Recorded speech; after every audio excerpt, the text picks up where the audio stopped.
Texas at Michigan. Texas is favored by 6.5. The over/under is set at 44.5. Early in the week here.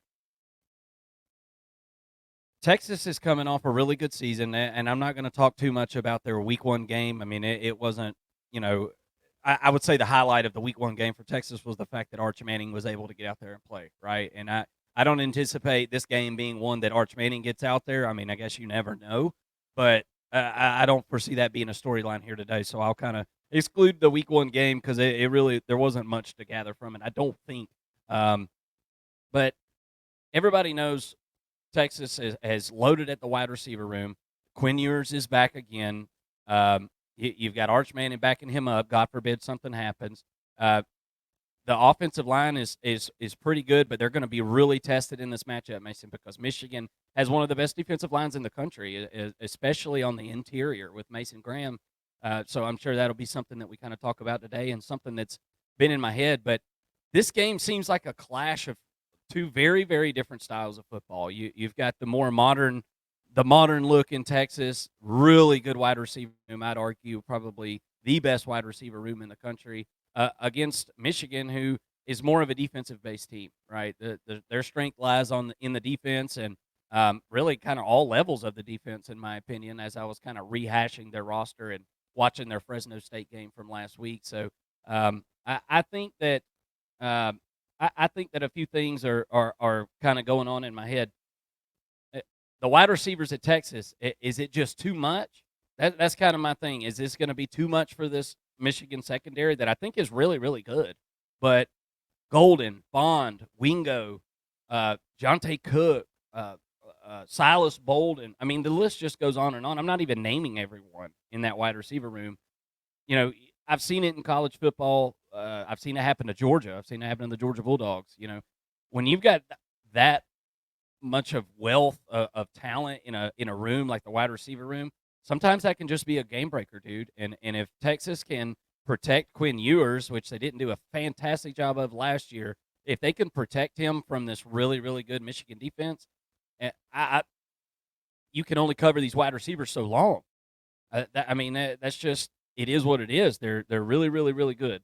So I think that is a big X factor in this game. How does Michigan deter the activity on the Texas offense?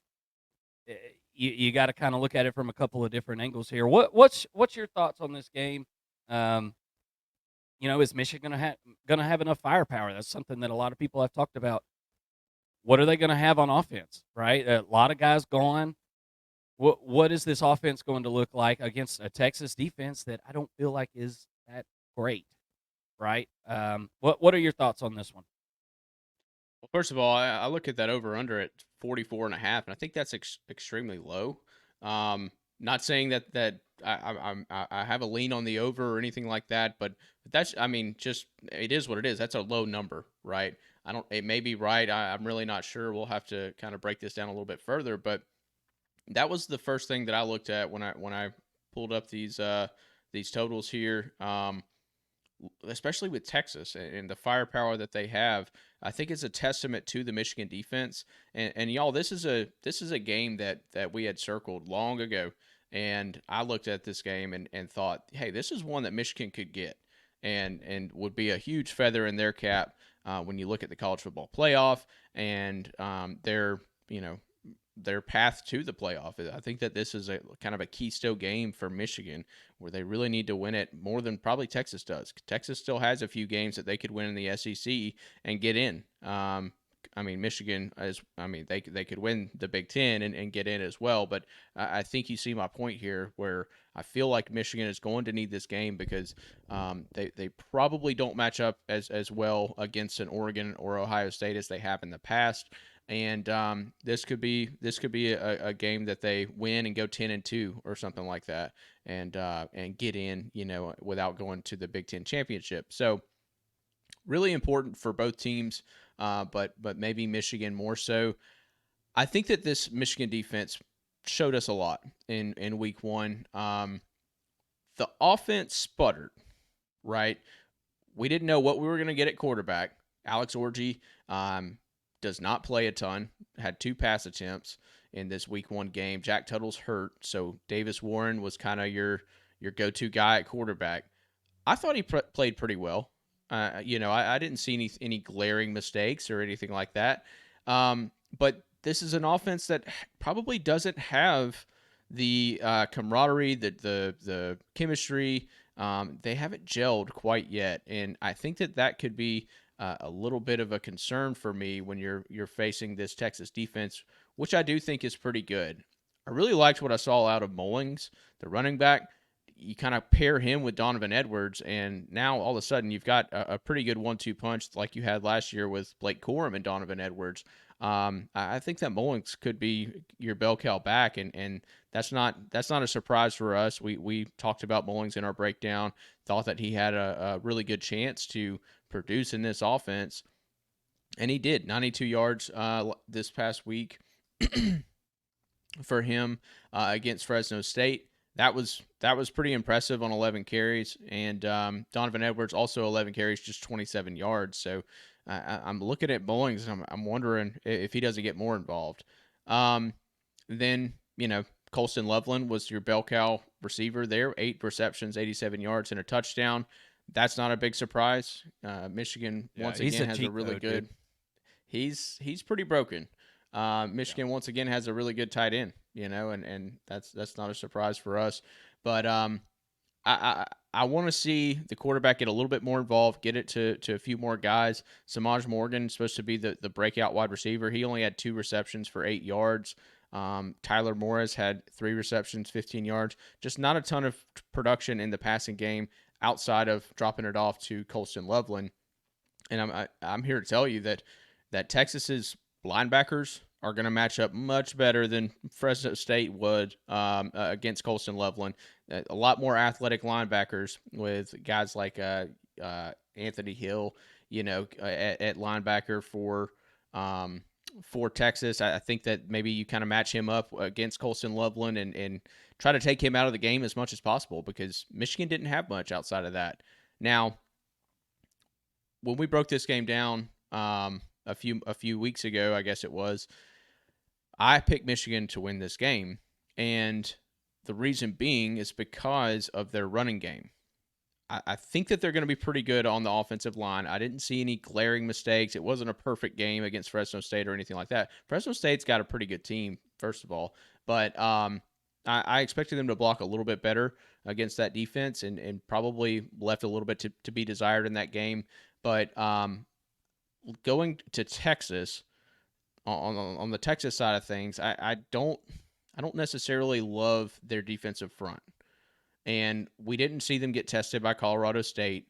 So I don't know if we have any answers. This game's going to give us some answers on the front, but to me, if Michigan wants to win this game, they're going to have to run the football. Maybe you get Alex Orji a little bit more involved in this one, and do some RPO type stuff. Yeah, and try not to be too one dimensional with it. You bring Davis Warren in for some passes, and but to me, if Michigan wants to win this game, they got to make it physical. They don't want to get into a shootout, right? Make it physical up front, and try to run the dang ball. That's, to me, that's how Michigan can get it done.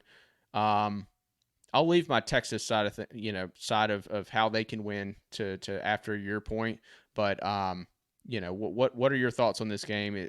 What's Michigan's key to victory to you?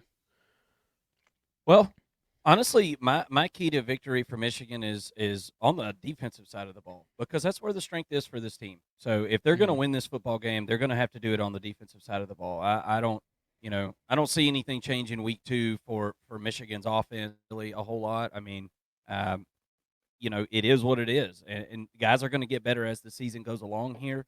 But this defense is good enough to keep you in any game that you play in. And here's my question: will Michigan be able to rush 3 or 4 and sit back in coverage? Because we've talked about Texas. We just put a video out a couple weeks ago talking about, this running back room. It leaves a little bit to be desired. I mean, I saw Jaden Blue play in that week 1 game. That's good stuff. But you're kind of you've got him, and then Jarrett Gibson. You're kind of hoping that he's going to be able to step up. And this is this is a big boy defense you're about to be running against here, and I'm just a little worried, especially after C.J. Baxter goes down with the season-ending injury. Obviously, is the reason I reference this. So if Michigan can bring 3 or 4 and sit back in coverage and make Texas one-dimensional, I do think the secondary is good enough to get a couple of turnovers and turn this, just steal a couple of possessions, right? Um, it's if they can, if Texas can't establish the run, Michigan's going to be able to sit back and it's going to be hell. I mean, this secondary led by Will Johnson is a pretty good one. I mean, yeah, the safety Rod Moore kind of muddied the picture up a little bit whenever he got hurt, but I mean, this is one of the best and deepest pass defending groups in America. So, Texas is going to be tested. They have not seen a defense like this really in a long, long time. I mean, Texas is an SEC team. They haven't played an SEC schedule yet. A lot of the statistics and things that we saw from this team were while they played in the Big 12 last year against a lot of inferior opponents. Michigan is a good enough defense that if you're not minding your P's and Q's, they're going to make you pay for it. And I'm interested to see. I'm interested to see how Quinn Ewers handles it, man, because there's going to be some adversity in this game. I don't think Texas is going to be able to establish the run in this game, and therefore, I think there's going to be a lot of trouble for this offense because if you can't establish the run, Mason, you're going to find yourself in 3rd and long against this Michigan defense. It's going to happen a lot. So how can you convert those 3rd downs? Well, the more yardage you got to go, the less percentage you got to make that 3rd down, and that's kind of the key to victory, I think, for Michigan is get this Texas offense in 3rd and long, 3rd and obvious, right, and do what you do, play defense. And on the offensive side of the ball, I think it's super simple for Michigan. You got to run the football. You did not utilize your running back, I don't feel like, very well in that opening game there. Donovan Edwards did not. He had like no carries going pretty deep into that game, like 1 carry, 2, 3 carries. Just what are we doing? Feed that man. I don't understand why you're not feeding that guy unless he's secretly not healthy or something. I have no idea. I have no reason to believe that. So very simple on offense. You got to establish the run. Don't turn it over. Right? You can't give Texas any extra possessions because that's the last thing this offense needs. You give them extra chances, they're gonna burn you. So those are kind of my keys to victory for Michigan. What about Texas on the Texas side of it? Let's talk about some of their keys to victory. What you got? Yeah, I mean, looking at Texas, like you said, I don't know that Texas goes into this game thinking we got to establish the run. I know you want to. I just don't know that that should be your strategy. Um, get some short yardage passes, right? Get some jet sweeps and some get some of these wide receivers involved on the perimeters. If you want to try to run directly at this defensive front, I don't think it's a great idea. Even though you've got a really good offensive line, I do think that Texas has the best offensive line we've seen in years for them, and one of the best in the SEC. I do think that you put some trust into them, but you're going to have to limit the pass rush by Michigan, which is a tough task. They looked really good. They were flying all around the football this past week against Fresno State. I don't think there's much of a drop off for Michigan's defense. So, but if Texas wants to win this game, I think that they are going to have to win it in the air. That to me, if they want to go in and run the football, it's not going to work, right? So the next thing that you can do is pass the ball, and in order for that to happen, got to have some run or some pass protection. And then these receivers are going to get open. You got to make sure you make the right play. You can only hold up for so long on the defensive secondary, and Quinn Ewers has got to make sure he finds the right receiver, goes through his progressions, gets the ball to them, and that to me it's pretty cut and dry for Texas on the offensive side of the football. On the defensive side of the football, just play the run, right? Play the run, make them beat you over top. And I think that that's where Texas is probably going to struggle. They are going to get beat in a few plays over the top. And I think that what you're really looking for is for Davis Warren and Alex Orji to make mistakes. Capitalize on those mistakes. get some fumbles, get some interceptions, whatever you got to do, wreak havoc in the backfield, bring some blitz packages, let those linebackers take a little bit of the brunt of it, I guess, of the damage. Let them kind of consume some of that damage on the second line of the defense, and just capitalize on the mistakes, because I think that this is a Michigan offense that is going to continue to make mistakes, but whether or not Texas's defense can capitalize on them, I think that's kind of the bigger question. Yeah, yeah. Look, let's go back to the offense for Texas, and an extension of the run game is certainly the short passing game, and that's what Texas is going to have to do in this game. You're absolutely right. They're not going to be able to line up and run straight at this Michigan defense. I don't think a ton of teams are going to be able to do that. So you're right. You got to spread them out. That's the next best thing. And that's what Texas wants to do in this offense. By the way, I mean it's pretty obvious. That's what the system is: spread you out, use the entire field, and that's what you're going to have to do with these really speedy wide receivers that you've got here. Spread the field out far, 52 yards wide, and work it. I mean, that's really what's going to have to happen. And to kind of piggyback off my point, that was kind of a key to victory for Michigan, this offensive line. I'm really interested to see the right side of this offensive line in particular. I like the left side. You got, Kelvin Banks and Hayden Connor. I like less, but I still like. And then Jake Majors, you got to feel really good about him at center. But DJ Campbell, Cameron Williams, how do they respond? Those matchups, they're going to have some really tough matchups this weekend, right? So how do they respond to this? Because, if like I said, if Michigan can bring 3 or 4 and sit back in coverage and still get pressure on the quarterback, it's going to be a long day. It's going to be a long day. Michigan will probably win the football game. So it's going to come down to the fact that, can we get Michigan to come back down to the line of scrimmage by using the extension of the passing game, as an extension of the run game?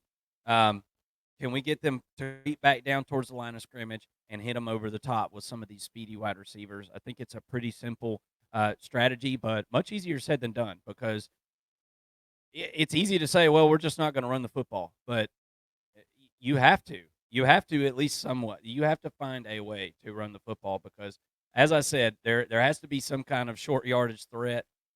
Keep this defense honest, and that's kind of my key factors for Texas. The wide receivers going to have to eat. Matthew Golden, Isaiah Bond. You need to get the tight end Amari Niblack involved, Jonte Cook, all these guys. Silas Bolden, Ryan Wingo, looked good. A lot bigger than what I even thought. Ryan Wingo looked really big. Gunnar Helm. I mean, it's an embarrassment of riches at the wide receiver room. If you're going to win this game, it's no secret that you're going to have to tap in to your talent-rich roster and put guys in positions to, put their talent on display. And, going to be easier said than done against this Michigan defense. You got anything else on this one, Mason? Are we ready to do our prediction on it? Do you want to give an early Well, prediction? I'll give you a lean. I mean, yeah. yeah. We'll talk some leans here. Right now, I think I'm taking the home dog here. Taking the plus 6.5. Really feel like the population is going to be betting on Texas, and I feel like this is just begging you to take Texas. This line from Vegas. So, I don't mean to switch up from being all college football analytic to Vegas. What Vegas is doing and how to beat Vegas, but those are really two different things. I totally see, why the public perception is the way that it is, but they don't build these big buildings in Vegas by, just giving you money. So I feel like they're begging you to take Texas. You're thinking, wow, I even got a half point for a touchdown here. Texas wins by 7. This is easy. I don't know. And the over-under, Mason, is really peculiar. I mean, that's an NFL over-under number right there. So you can't go under. You're going to bet under on a 44.5 whenever you've got, like, 6 NFL wide receivers on the field throughout the game. I can't see that. I can't see that. So just out of principle, Mason, I'm going to have to go over on this thing. And I know a lot of people were probably thinking they wanted to take the under with Michigan, but I just don't see how you do it at 44.5. Uh, that seems really, really low to me. I'm going to keep an eye on it throughout the week. I want to see if this number ticks up throughout the week. And guys, come join us on Tuesday night. We're going to talk about this live and give you our full predictions and what we're locked in on and what we're betting on. And then Thursday, we have a betting show that it's going to talk about all our best bets for the week, which we were on fire last week. So, Mason, what's your prediction on this one? Let me, just to kind of put a cherry on it. Right now, I'm feeling like Texas wins, but not by a touchdown. I think this is a field goal game as of right now. I got to kind of sleep on it, though, man. I'm not going to lie to you. This one is hard to put your finger on. Styles make fights, and I'm just not sure what kind of fight we're about to have. Yeah, I completely agree, and I'm with you on Michigan and the points. I think that this one is one that you wait on, right? Because the public is going to be putting money towards Texas, I assume. Maybe we get to a 7.5 type of number, and I'd feel really good about that for Michigan. And betting, plus 7.5. I still think that Michigan. I still at this point, and maybe Tuesday I changed my mind, maybe Thursday I changed my mind, whatever. But at this point in the week, I still feel really good about Michigan winning this game. Look, like you said, styles make fights. Michigan as a whole, as a unit, is better on the lines of scrimmage. Michigan is definitely better in the secondary. I give the edge to Texas's linebackers. I give the edge to Texas's playmakers on the perimeter and at quarterback. At this point, I do give Texas a slight edge on the offensive line because we just don't know what we're getting out of Michigan. But I think that Michigan's got better running backs. So, but to me, the lines of scrimmage, you gotta add like a 1.5 times multiplier, right? And to me, I think that the defensive line of Michigan is going to dominate this game. The secondary is going to be that second piece for Michigan, and you combine those two, and you're eliminating the passing game for Texas. And to me, that spells the that looks to me like an under would hit even at 44.5. I think I would still lean under on that number. I could see this. I could very, very easily see this being like a 20 to 13 type of game, something like that. Super low scoring. I would not be betting under. I have a tough time betting the over as well, even with it being at 44.5. So to me, I would stay away from that point total, but I really like Michigan and the points for this one.